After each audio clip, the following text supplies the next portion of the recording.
here's Haw getting his hooves done. We coaxed him in here, ladies and gentlemen, and tied him there.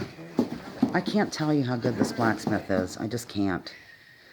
He's very calm, mellow, cleared the schedule knowing that it could be an issue. Oh my gosh. Oh, good gravy.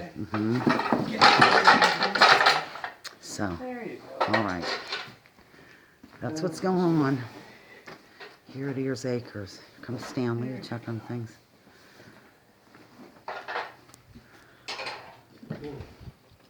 What do you think, Stanley? You nervous? Okay. Yeah, this guy's an expert. I mean, these are things you have to consider, ladies and gentlemen, when you get animals. Stanley was pretty good. Like I said, he's going to have some special... Okay. Will he be okay in just that? Because it came off. Stanley. The halter is like just around his neck. I don't want him to strangle, so. Okay. I'm going to sign off.